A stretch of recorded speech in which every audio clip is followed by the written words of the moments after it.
तुम्हारा अन्नदाता। पग पग पर है संग तुम्हारे अन्नदाता।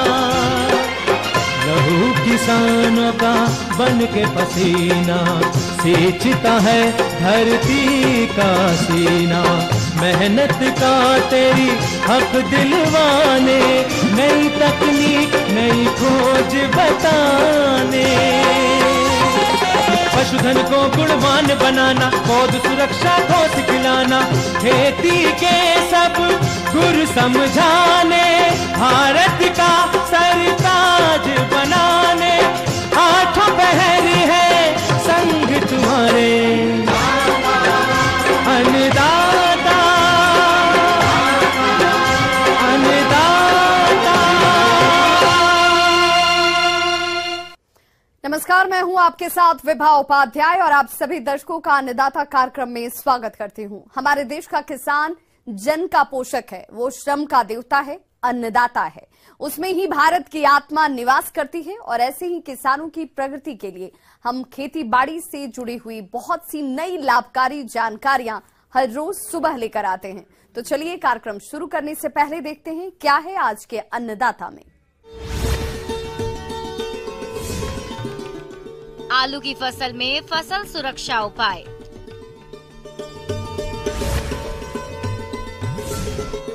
एंथोरियम फूल की खेती से किसान कमा सकते हैं अच्छा मुनाफा।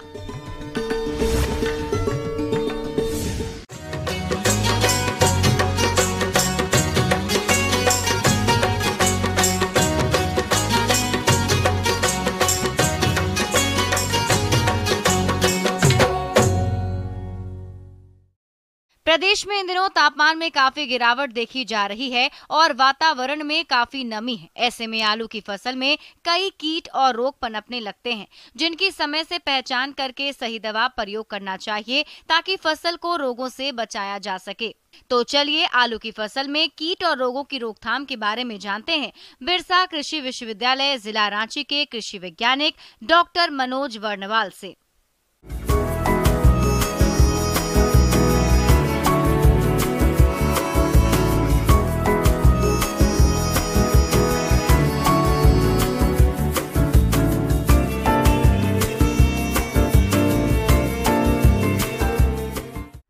आज हम आपको आलू में लगने वाले रोग और कीटों का प्रकोप उसके बारे में आपको जानकारी दे रहा हूं। किसान भाई, सबसे पहले हम बताना चाहेंगे कि आलू में जो मुख्य रूप से रोग लगते हैं उसमें है early blight, late blight, potato scab और ब्लैक वाट। अर्ली ब्लाइट में जनरली देखा जाता है पत्ती के जो बीच पोर्शन होता है जिसमें छोटा छोटा भूरा रंग का धब्बा बनता है जो आगे चल करके धीरे काला हो जाता है, अंगूठी नुमा स्ट्रक्चर दिखाई पड़ता है। लेड ब्लाइट जो पछेती अंगमारी बोलते हैं, पछेती अंगमारी रोग में जनरली बोला जाता है किनारे से पत्ती जल करके धीरे धीरे वो मिड रीप की तरफ मध्य सिरा की ओर धीरे धीरे होना शुरू होता है।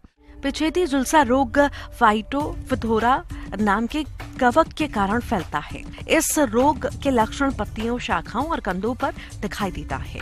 जब वातावरण में नमी और बादल छाए रहते हैं और कई दिनों तक बरसात होती है, तब इस रोग का प्रकोप पौधे की पत्तियों के किनारे से शुरू होता है और पत्तियों की निचली सतहों पर सफेद रंग के गोले बन जाते हैं, जो बाद में भूरे और काले रंग के होकर पूरी पत्ती पर फैल जाते हैं, जिससे पौधे की कोशिकाएं मर जाती हैं और कंद का आकार छोटा रह जाने से उत्पादन में भारी गिरावट आती है। तो इस तरह का लक्षण जब पत्ती में दिखाई पड़े तो निश्चित जान लीजिए कि उसमें पछेती अंगमारी रोग का प्रकोप हुआ है। सबसे पहले हमको किसान बंधु, वास्तव में ये दोनों बीमारी बीज के द्वारा भी फैलता है और मिट्टी से द्वारा भी फैलता है, इसलिए हम लोग कहते हैं बीज बोने से पहले बीज का बीज उपचार आप जरूर करना चाहिए। इसलिए रिडोमिल एमजेड से हमको बीज बोने से पहले बीज का बीज उपचार भी करना चाहिए और यदि रोग के लक्षण दिखाई पड़ते हैं खेत में तो यथाशीघ्र उसका छिड़काव भी करना चाहिए। जनरली हम लोग बोलते हैं 2 ग्राम दवा प्रति लीटर पानी में घोल बना करके रिडोमिल एमजेड का छिड़काव किया जाए, निश्चित रूप से कर सकते हैं इस बीमारी को आसानी से रोका जा सकता है। इसके अलावा आप 10 दिन के अंतराल पर कार्बेडाजिम मैंकोजेब 75% WP मिश्रण का 2 ग्राम प्रति लीटर पानी के हिसाब से घोल बनाकर छिड़काव कर सकते हैं। आलू की फसल में रस सूचक कीट का प्रकोप अधिक होता है। ये कीट पत्तियों, कोमल टहनियों से रस चूसकर नुकसान पहुंचाते हैं, जिसकी वजह से फसल में सिकुड़ने रोग होने लगता है। इस वजह से फसल का उचित विकास नहीं हो पाता। फसल कमजोर होने से उत्पादन में कमी आती है। तो आप इस कीट के रासायनिक नियंत्रण के लिए इमिडाक्लोप्रिड दवा की 1 मिलीलीटर मात्रा को 3 लीटर पानी के हिसाब से घोल बनाकर छिड़काव करते हैं तो इस कीट का नियंत्रण आसानी से कर सकते हैं। इसके अलावा एक बीमारी लगती है जिसको हम लोग बोलते हैं ब्लैक वाट, या कह सकते हैं काला धब्बा रोग भी कह सकते हैं। तो ब्लैक वाट जो बीमारी है जनरली देखा जाता है खासकर कंध में दिखाई पड़ता है। तो जिस तरह से हमारा जो जब छोटा सा पैर में या हाथ में जब चोट लगता है तो हमारा घाव बन जाता है छोटा छोटा, और ऊपर जब उसको अपने आप सूखने लगता है तो धीरे धीरे छोटा सा उभार आ जाता है। ठीक उसी तरह से कंध में भी छोटा छोटा उभार दिखाई पड़ता है जो काला रंग का होता है, जिसके कारण से धीरे धीरे वो सड़ने लगता है। जनरली देखा जाता है ये एक तरह का जीवाणु के द्वारा या कह सकते एक तरह का बैक्टीरिया के द्वारा होता है। इसके अलावा एक बीमारी और लगता है कंध में, उसको हम लोग बोलते हैं स्कैब। स्कैब जनरली होता है स्ट्रेप्टोमाइसिस नामक एक तरह का जीवाणु है, स्ट्रेप्टोमाइसिस स्कैबिस बोलते हैं उसको। उसके कारण से ये देखा गया कि इस बीमारी का धीरे धीरे बढ़ता है। तो उसमें भी देखा जाता है इसके कंध में ही खास करके लक्षण देखने को मिलता है। उसमें शुरू में ये भूरा रंग का अंकुरण होने के बाद में छोटा छोटा जिस तरह सफेद सफेद निकलने लगता है, ठीक उसी तरह से खास करके स्कैब में भी ब्राउन कलर का छोटा छोटा धब्बा दिखाई पड़ता है। जैसे हमने बताया ब्लैक वाट या स्कैब, ये दोनों बीमारी वास्तव में देखा गया है कि जीवाणु के द्वारा फैलता है। तो इसके लिए हम लोग रोकथाम के लिए सबसे पहले हम ये बोलना चाहेंगे कि हमको बीज प्रमाणित बीज का बीज लेना चाहिए। दूसरा, हमको स्ट्रेप्टोसाइक्लिन का 200 मिलीग्राम का घोल बना करके छिड़काव करना चाहिए। और खास करके ये बताना चाहेंगे किसान बंधु कि इस बीमारी को, चूंकि ये बीमारी वास्तव में बीज से होता है, तो इसीलिए हमको बीज उपचार भी करना चाहिए। जनरली हम लोग बोलते हैं स्ट्रेप्टोमाइसिस 500 मिलीग्राम प्रति लीटर पानी में घुला करके उसी में हम लोग डुबा देते हैं, और डुबा करके कम से कम 15-20 मिनट आलू छोड़ देते हैं। फिर उसको छाया में सुखा करके उसकी बुआई करने पर इसको बहुत हद तक कंट्रोल किया जा सकता है। तो इस तरह से मैंने जो भी सलाह दिया जिसको आप ध्यान देंगे तो निश्चित रूप से कर सकते हैं, आपको ज़्यादा से ज़्यादा उपज मिलेगा। किसान बंधु, रोकथाम में तो एक चीज़ और बताना चाहेंगे, जब खास करके आलू के केस में चूंकि ठंड पड़ती है तो उसमें पाला मारने की भी बात होती है, जिसको हम लोग पछेती अंगमारी रोग का ही लक्षण मानते हैं। वही नहीं, ऐसा देखा जाता है कि ठंडा में जब टेम्परेचर बहुत ज़्यादा ठंडा होने लगता है तो उसमें बीमारी होने की संभावना, चाहे वो बैक्टीरियल डिजीज हो चाहे वो फंगल डिजीज हो, फफूंद के द्वारा जो बीमारी फैलती है उसको रोकथाम हेतु जनरली हम लोग बोलते हैं कि सिंचाई समय समय पर अवश्य करते रहना चाहिए। साथ ही साथ कुछ हम लोग अगल बगल में कुछ जलाना भी चाहिए। जैसे कभी कभी टायर जला देने से क्या होता है, वहाँ का टेम्परेचर थोड़ा बढ़ जाता है। उस तरह से करने पर ये तापक्रम थोड़ा बढ़ने पर निश्चित रूप से बीमारी का प्रकोप खास करके आलू में कम देखने को मिलता है। किसान भाइयों, अभी तक आपने खेती से जुड़ी हुई कुछ उपयोगी जानकारियां देखी। अब लेते हैं एक छोटा सा ब्रेक, जल्द लौटेंगे और कार्यक्रम में आगे भी है खेती बाड़ी से जुड़ी हुई महत्वपूर्ण जानकारियां, तो बने रहिए हमारे साथ।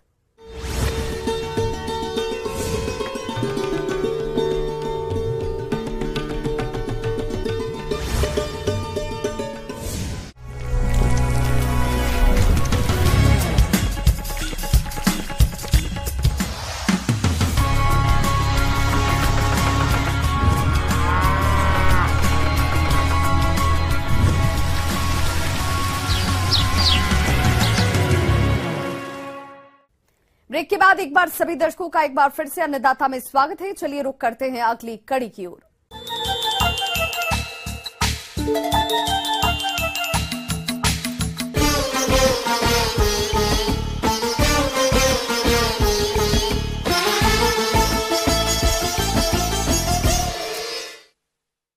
एंथोरियम एक सजावटी फूल है जिसकी मांग बड़े बड़े शहरों में काफी तेजी से बढ़ रही है, और इस मांग को देखते हुए किसान पॉली हाउस में इसकी खेती करने लगे हैं। साथ ही इसकी खेती से अच्छी आय भी अर्जित कर रहे हैं। तो जो किसान इस लाभ को देखते हुए इसकी खेती करने जा रहे हैं, वे किन किन वैज्ञानिक पहलुओं को अमल में लाएं, आइए जानते हैं बिहार कृषि विश्वविद्यालय सबौर जिला भागलपुर के बागवानी विशेषज्ञ डॉक्टर परमवीर सिंह से।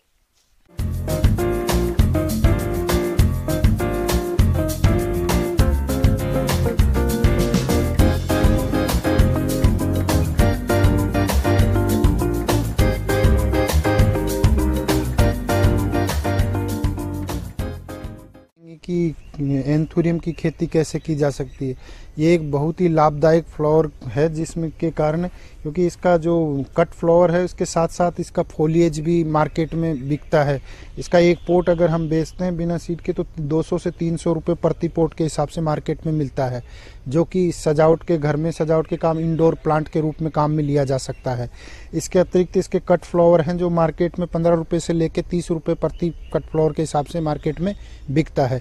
तो हम ये तो बात हो गई हमारे लाभ की। अब बात करते हैं इसमें इसकी खेती कैसे की जा सकती है। तो सबसे पहले हमारे रीजन के लिए ये ज़रूरी है कि यहाँ पे कौन सी वैरायटी सबसे अच्छा करती है।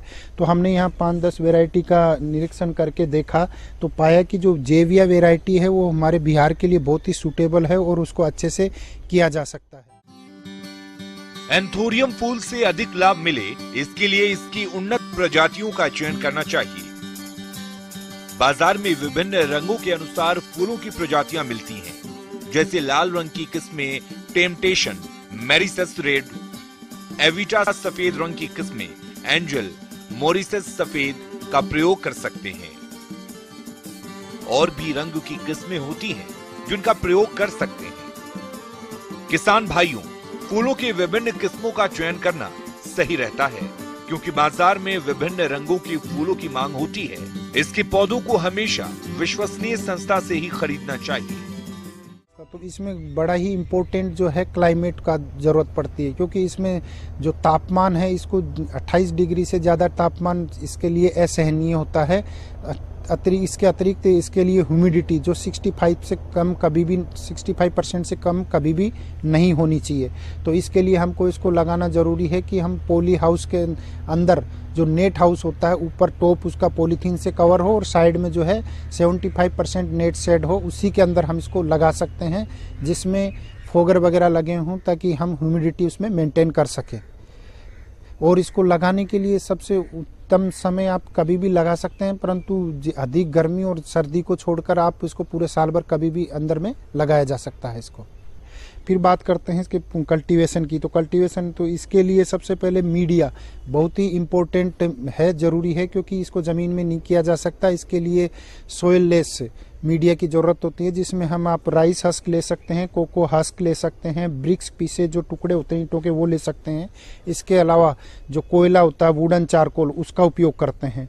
इनको मिक्स करके इसकी बेड तैयार की जाती है और उसके अंदर इसका प्लांटिंग किया जा सकता है।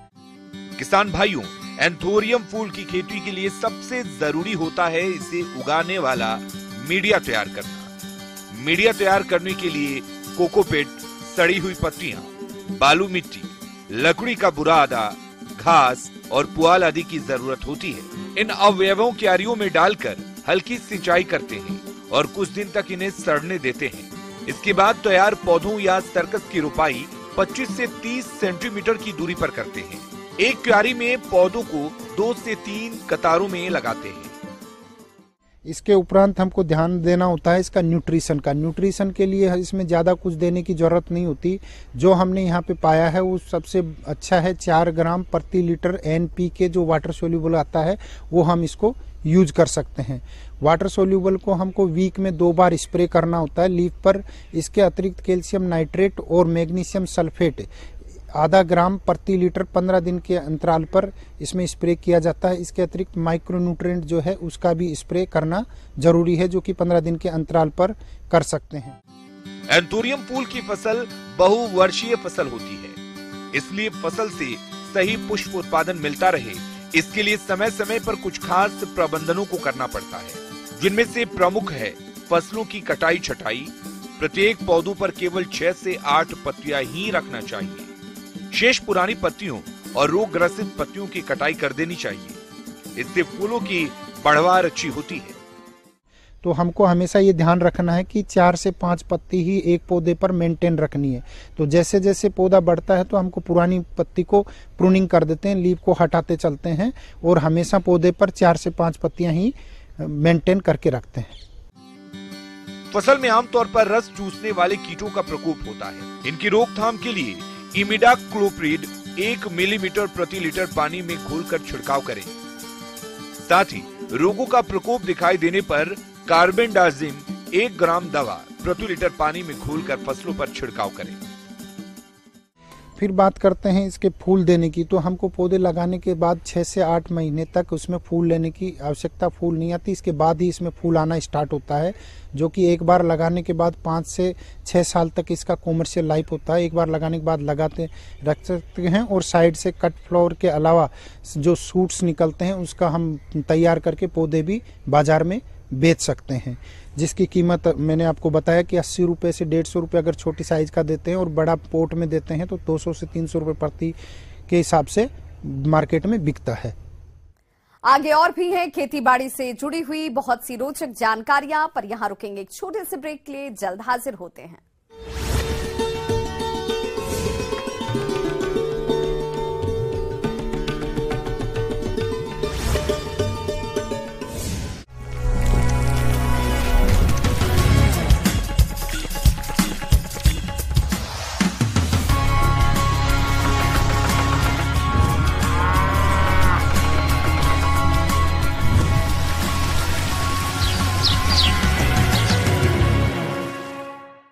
ब्रेक के बाद एक बार फिर से आप सभी दर्शकों का अन्नदाता कार्यक्रम में स्वागत है। बढ़ते हैं अपनी अगली प्रस्तुति की ओर।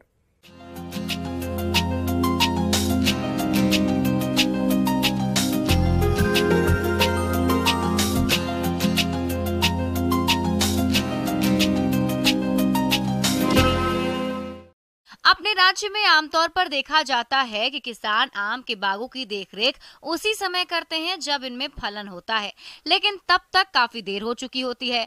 जबकि अच्छे फलन के लिए बागों में मौसम के अनुरूप प्रबंधन करना चाहिए, और जैसा कि अभी मौसम में बदलाव हो रहा है, ऐसे में इस समय आम के बागों में कौन कौन से प्रबंधनों को करना जरूरी है, आइए जानते हैं कृषि विज्ञान केंद्र जिला मधुबनी कृषि वैज्ञानिक डॉक्टर प्रदीप कुमार विश्वकर्मा से।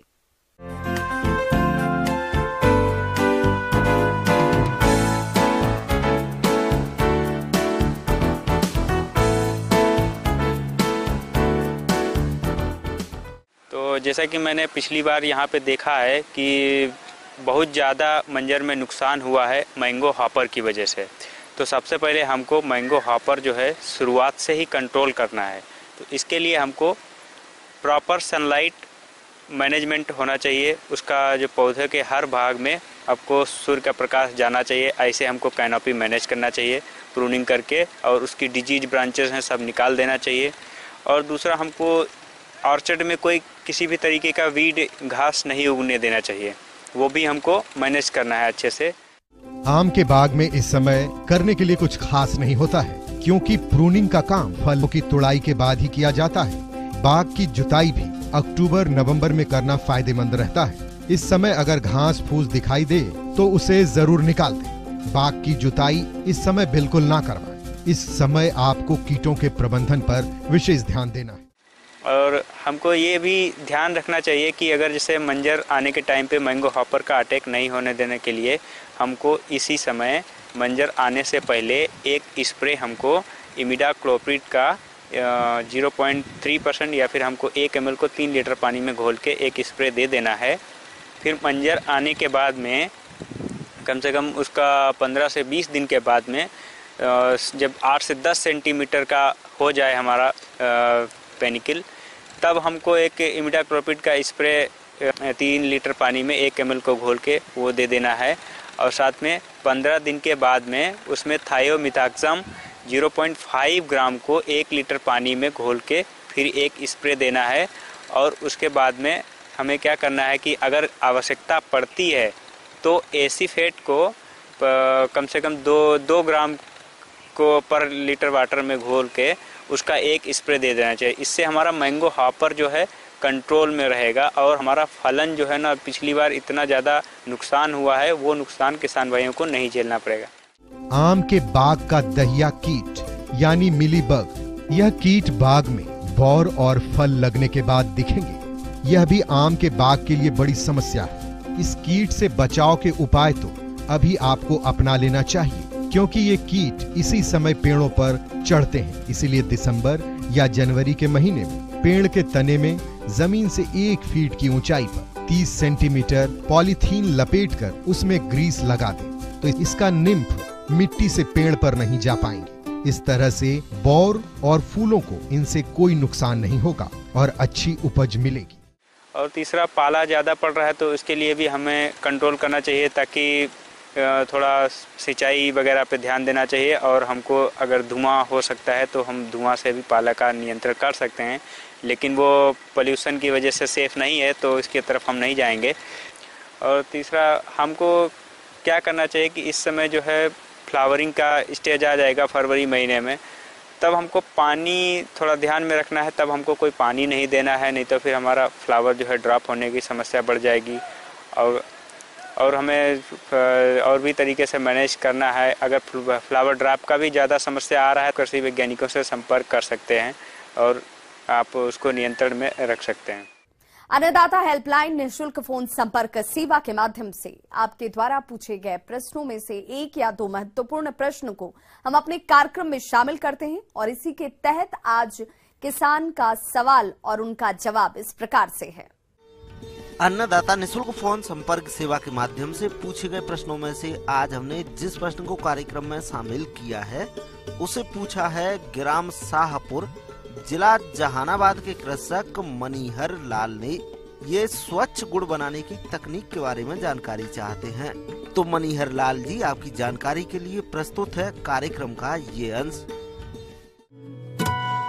किसान भाइयों, सबसे पहले बात करते हैं उत्तम गुड़ के प्रमुख लक्षण की। तो गुड़ का रंग सुनहरा, पर्याप्त ठोसपन के साथ खाने में स्वादिष्ट होना चाहिए। इसके लिए उपयुक्त ईख के प्रभेद का चुनाव, कटाई के उपयुक्त समय की पहचान तथा कटाई का सही तरीका मालूम होना चाहिए। इसके साथ ही रस उबालना, रस की सफाई और गुड़ का समुचित संरक्षण भी अहम पहलू है। सर्वप्रथम गुड़ बनाने के लिए जो सबसे प्रमुख कारण है वो है उचित प्रभेद का चयन करना। जैसे हमारे ईख अनुसंधान संस्थान से जो भी उचित प्रभेद है, जिसमें BO 91, BO 138, BO 139, COP 112, इसके अलावा इस वर्ष हम लोग COP 16437 जो कि राजेंद्र गन्ना 1 के नाम से जाना जाता है, उसमें भी हम लोग गुड़ बनाएंगे और उसके रिकवरी के बारे में जानेंगे। स्वच्छ गुड़ के लिए उन्नत और सही प्रभेदों का चयन करें, साथ ही फसल में निर्धारित उर्वरकों की मात्रा का ही प्रयोग करें। बात करें अगर कटाई की, तो गन्नों की कटाई से 15 दिन पहले सिंचाई बंद कर दें, लेकिन कटाई से पूर्व परिपक्वता की जांच जरूर करें। इसके लिए ब्रिक्स हाइड्रोमीटर का उपयोग करते हैं। अगर इस मीटर की रीडिंग 21 से ज्यादा आती है तो जान लें कि गुड़ बनाने के लिए गन्ना परिपक्व हो गया है। कटाई करने के लिए धारदार औजार का भी इस्तेमाल कर जमीन की सतह से कटाई करें तथा ऊपरी भाग को काटकर हटा लें, क्योंकि ऊपरी भाग के शर्करा की मात्रा बहुत कम होती है। उसके बाद सारी पत्तियों को कटाई कर गन्ने को साफ कर लें। याद रहे, कटाई के 10 से 12 घंटे के अंदर रस निकाल लेना चाहिए। गुड़ के बनाने के लिए जब प्रभेद का चयन करते हैं उसके बाद तुरंत ही हम लोग उसके पेराई में जाते हैं। तो पेराई करने के लिए 2 तरह के क्रशर आते हैं, एक हॉरिजॉन्टल क्रशर है और एक वर्टिकल क्रशर है। हॉरिजॉन्टल क्रशर जो है वो रोलर पे, मीन्स अगर जो रोलर है वो हॉरिजॉन्टल है तो उससे हम लोग 2 से 3% ज़्यादा, वर्टिकल से ज़्यादा हम लोग रिकवरी करते हैं। क्रशर के बाद जब हम लोग पेराई कर लेते हैं तो उस रस को हम लोग छलने से छानकर और सेटलिंग टैंक में भेज देते हैं। तत्पश्चात हम लोग IISR मॉडल जो है वो 3 पैन सिस्टम, जिसमें 3 कड़ाह की भट्टियां हैं, उसमें हम लोग क्या करते हैं कि जो भी रस हम लोग पेराई के बाद जो रस आया उस रस को पंप के द्वारा हम लोग उस कड़ाह में भेजते हैं। अशुद्धियां हैं, जो भी मैल है उसको निकालने के लिए हम लोग वनस्पति शोधकों का यूज करते हैं, जिसमें प्रायः हम लोग जो इस्तेमाल करते हैं उसमें सुखलई है, देवला है, भिंडी है, उसके बाद जो भी हमारे मूंगफली के बीज हैं उसका उपयोग करते हैं। तो भिंडी के जड़ और तने को हम लोग 150 ग्राम तने या जड़ को लेके हम लोग पानी के साथ उसको भिगो देते हैं। उसके बाद उसको क्रश करके हम लोग एक चिपचिपा द्रव्य बना लेते हैं और उसको आवश्यकता अनुसार उस रस में मिलाते हैं, जिस समय कि रस थोड़ा सा गर्म हो जाए। तो उससे क्या होता है कि उसमें जो मैल है, स्कम है, वो ऊपर आने लगता है। जैसे जैसे आपका जो रस है वो गर्म होगा तो वो गंदगी ऊपर की ओर आने लगेगी। तो हम लोग उसे छलने से छानकर स्कम सेटलिंग टैंक में डाल देते हैं। जब रस का तापमान 103 डिग्री से 105 डिग्री सेल्सियस से ऊपर हो जाता है तो चाशनी बनने लगती है। तो उसमें 200 मिलीमीटर अरंडी या फिर मूंगफली का तेल डालते हैं। ऐसा करने पर चाशनी की जलने की खतरा कम हो जाती है। तापमान मापने के लिए इलेक्ट्रिक थर्मामीटर का उपयोग करना चाहिए। जब तापमान 118 से 120 तक हो जाता है तो चाशनी वाले कढ़ाई को उतार लेते हैं, लेकिन इसके पहले जांच कर लें कि गुड़ के लिए चाशनी पूरी तरह तैयार हो गई है या नहीं। जांच करने के लिए चाशनी में गुड़दम डुबाकर अच्छी तरह से ऊपर उठा लेते हैं, जिससे कि उसमें चाशनी लटकने लगती है। अगर चाशनी से रेशम जैसा महीन तथा लंबे सूखे सूत जैसा हवा में उड़ने लगता है तो समझ जाना चाहिए कि गुड़ तैयार हो गया है। अपरिपक्व तथा कीटग्रस्त पौधों से प्राप्त रस जमता नहीं है। इसके लिए 5 से 10 किलोग्राम चीनी का मिश्रण चाशनी में डालने पर गुड़ पूर्ण रूपेण जम जाता है। फिर हम लोग निकाल लेते हैं उस कराह से। निकालने के लिए हम लोग जो है आयताकार लकड़ी की जो आयत बना होता है उसमें हम लोग उसको रखते हैं, अच्छे से मिलाते हैं और प्राकृतिक रूप से ठंडे होने के लिए छोड़ देते हैं। उसके बाद जब वो हल्के रंग का रंग आने के बाद हम लोग गुड़ को जो है सांचे में भेज देते हैं। सांचे में डालने के बाद हम लोग क्या करते हैं, सांचा भी अलग अलग तरह का उपलब्ध है, जैसे कि ईंटनुमा है, आयताकार है, घनाकार है। उसमें हम लोग क्या करते हैं कि अलग अलग क्यूब शेप में गुड़ को जो हम लोग निर्माण करते हैं। तत्पश्चात दूसरी जो बात है वो है इसके भंडारण के लिए, इसको स्टोरेज के और पैकेजिंग के लिए। तो नॉर्मतः हम लोग जैसे स्टोरेज है जिसमें ह्यूमिडिटी जो है वो मेंटेन होना चाहिए, ताकि गुड़ हमारा जो गुड़ है वो 1 साल तक उसी कंडीशन उसी क्वालिटी के साथ मेंटेन रहे। तो हम लोग आज जाने की किस तरह से उत्तम प्रकार के गुड़ का उत्पाद कर सके एवं इसके रखरखाव में क्या क्या चीज ध्यान देना है उसके बारे में। धन्यवाद।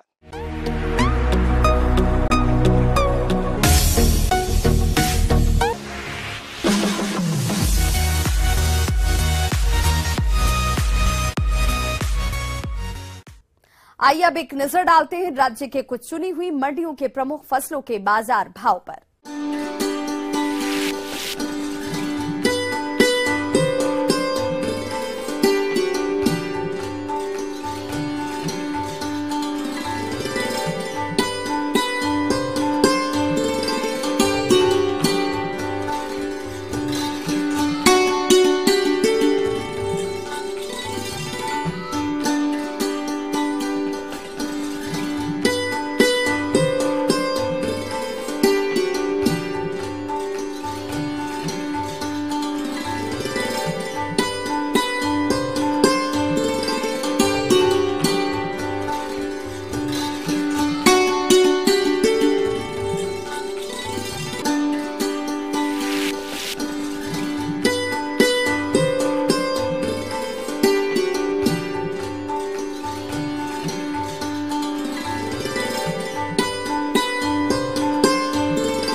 किसान भाइयों, अन्नदाता आपकी सेवा के लिए संकल्परत है। कृषि संबंधित समस्या और सुझावों के लिए आप हमें इस पते पर संपर्क कर सकते हैं। Producer Annadata, News 18 Bihar Jharkhand, Ramoji film city Hyderabad 501512। साथ ही आप हमें ईमेल भी कर सकते हैं। हमारा ईमेल एड्रेस है p18annadatabihar@nw18.com। इसके अतिरिक्त आप हमें निःशुल्क हेल्पलाइन नंबर 1800889216 पर सोमवार से शनिवार सुबह 10 बजे से शाम 4 बजे के बीच संपर्क भी कर सकते हैं। किसान भाइयों, अब समय हो रहा है आपसे विदा लेने का, तो हमारी अन्नदाता टीम को